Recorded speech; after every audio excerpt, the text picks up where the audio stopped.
আজ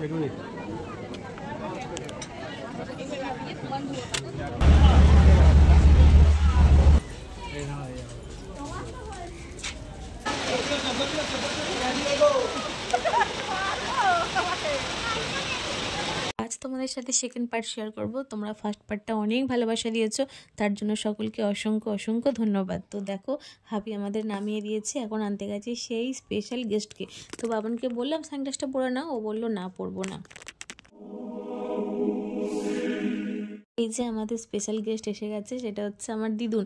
বেসিক্যালি দিদুনের জন্য আজকে আমাদের এখানে আসা, নয়তো আমাদের কোনো প্ল্যানই ছিল না যে আমরা এখন দক্ষিণেশ্বরে আসবো বা কোথাও বেরাবো। বৃষ্টি যা হচ্ছে বাইরে, কোথাও বাড়ি থেকে বেরোনোর কোনো উপায় নেই। তো দিদুন বারবার করে জোর করলো বলে তাই বেরিয়েছি। বাট বেরিয়েও বৃষ্টির মধ্যে আমরা কতবার যে কোথায় দাঁড়িয়েছি সেটা তোমরা অবশ্যই দেখে নিয়েছো। আর দেখো আমরা এখন যাচ্ছি ভিতরে, কারণ গাড়ি পার্কিং করতে হবে, দেন আমরা আরও অন্যান্য জায়গায় যাব। সেটা কোনো প্ল্যান ছিল না, তো এখানে আসা মাত্রই সাডেনলি আমাদের প্ল্যান হলো। তো চলো গাড়িটা এখানে পার্কিং করি, ব্যাগপত্র গুছিয়ে নিই, কারণ দিদুন আমাদের জন্য অনেক কিছু নিয়ে আসছে। আর এখন উঠেছে রোদ্দুর, কখন বৃষ্টি কখন রোদ বলাই মুশকিল।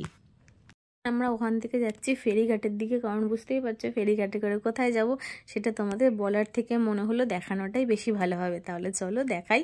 আর যেতে যেতে এখানে একটা মন্দির পড়লো, এই মন্দিরটা আমি দেখিনি, হয়তো কি দেখেছি মেবি মনে নেই, বাট ভীষণ সুন্দর করে সাজিয়েছে। মাকে দেখে তো একদম মনটা ভরে গেল। আর এখানে দেখো রাধাকৃষ্ণ আছে, খুব সুন্দর মন্দিরটা। আর এখানে টিকিট কাটছে, যাবো ফেরিঘাটে। আর প্রচণ্ড ভিড় হয়েছে আজকে, বৃষ্টির মধ্যেও যে এতটা ভিড় হতে পারে সেটা আমার কোনো ধারণাই ছিল না। তাহলে চলো আমরা এখন সামনের দিকে যাই। আবির সাথে কোথাও গেলে ও কোনো মতেই লাগেজ ক্যারি করতে একদম চায় না, না আমাকে করতে দেয় না নিজে করে। বাট দিদুন যেহেতু আজকে নিয়ে এসেছে, তো ওকে জোর করে একটা ব্যাগ ওর হাতে দিয়ে দিয়েছি, ও সেটা নিয়ে যাচ্ছে। ভারী ছিল না যদিও, হালকাই ছিল, তাও যে ও ক্যারি করেছে এটাই দেখে আমার ভীষণ ভালো লাগছে। আর আমরা দেখো এখানে দাঁড়িয়ে আছি, এত সুন্দর দৃশ্যটা না দেখে একদম প্রাণটা জুড়িয়ে গেল।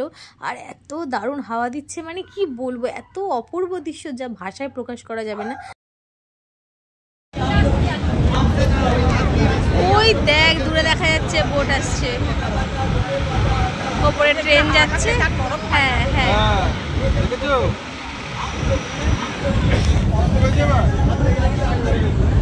কেমন লাগছে গো, কেমন লাগছে?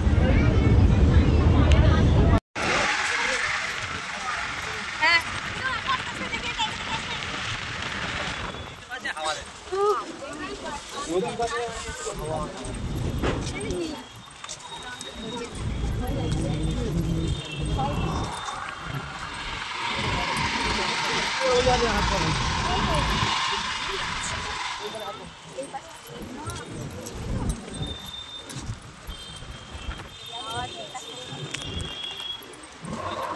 ফাস্ট হয়ে গেছে, চলো। হ্যাঁ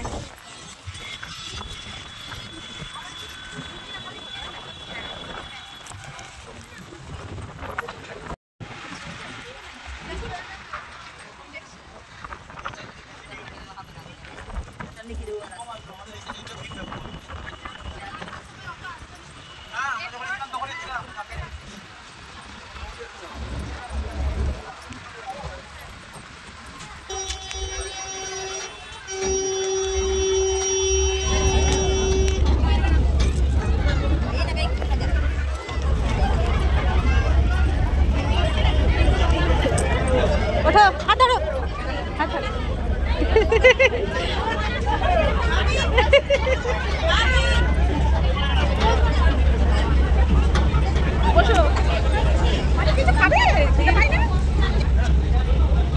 এখন কত করে টিকিট? বাবা তুমি কোথায় যাচ্ছ? লঞ্চে করে যাচ্ছ? বোটে করে? এটা নৌকা নয় তো বাবা, বোট না, এটা এটা সিপ টাইপ অফ। ছেড়ে দিল, এই দেখা ছেড়ে দিয়েছে।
কখন এসে গেছি আমি তো ভাইকে দেখতে পাচ্ছি।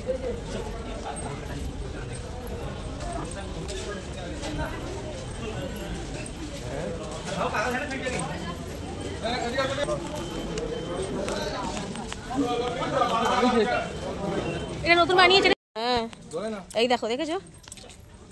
একা একদম চাই না দৌড়াদৌড়ি করে।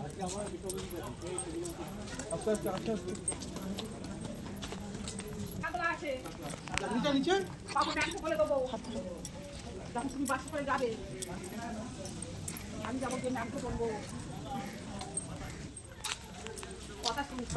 কখন তা খুলবে? হ্যাঁ, মন্দির যে 4টের সময় খুলবে সেটা তো আমাদের কোনো ধারণা ছিল না, কারণ আমরা 11:30টায় পৌঁছে গেছি, তখনই জাস্ট মন্দির বন্ধ হয়েছে। তো আমরা এখনও বেলুড় মঠের ফেরিঘাটে ওয়েট করবো যতক্ষণ না মন্দির খুলবে।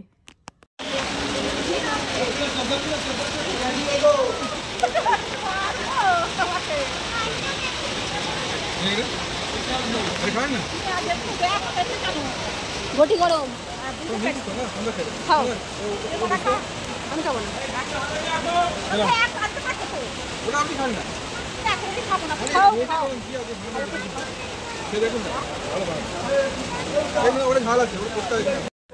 কুলফি খাবে তো? আসো, চলে যাচ্ছে। চলো,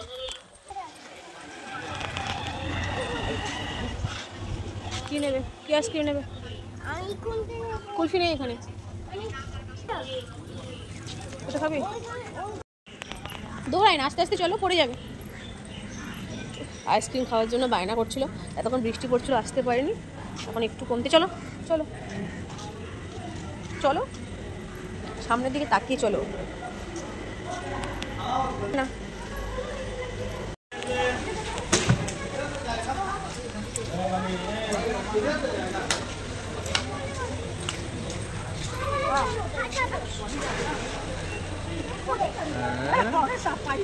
খাওয়া গেছে, কে নিয়েছিস?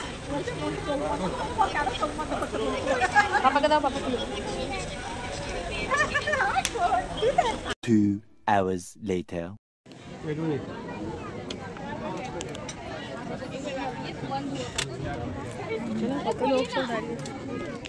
তো আমরা মোটামুটি 4 ঘন্টার মতো ওয়েট করেছি শুধুমাত্র বেলুড় মঠ মন্দিরে আসবো বলে। বাট এসে যে এখানে এত বাজে বিহেভিয়ার, সেটা আমি জাস্ট কি বলবো তোমাদের, যারা যারা গিয়েছো তারা জানো। তো ওখানে নাকি ভিডিও অ্যালাউ নেই। ঠিক আছে, ভালো কথা, অ্যাটলিস্ট কিছু স্টিল তো তুলতে দেবে, তাও তুলতে দিচ্ছে না, মানে কিছু অ্যালাউ নেই। একটু তুমি বসবে এখানে, তো ওখানে বারণ করছে, ওখানে যাবেন না, এখানে যাবেন না, এটা করবেন না, ওটা করবেন না। এটা কি ঠিক? তোমরা বলো। ভীষণ খারাপ লেগেছে আমার, অনেক কষ্টের পর ওখানে আমরা গিয়েছিলাম, বাট একটু আনন্দ করতে পারিনি আমরা। ওই কিছুক্ষণ 15-20 মিনিট থাকার পর আমরা বেরিয়ে আসছি।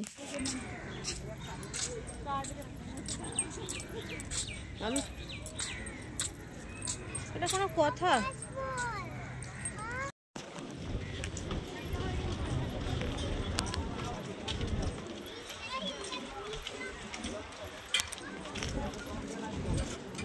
তো আমরা বাড়ি যাওয়ার জন্য বেরিয়ে পড়েছি, আর কি বলবো, এভাবেই কাটলো আজকে সারাদিনটা, ভালো মন্দ মিশিয়ে। আর বাবান এখানে লজেন্সটা পেয়ে ভীষণ খুশি। তো চলো, এই ভিডিওটা আপাতত এখানেই শেষ করলাম।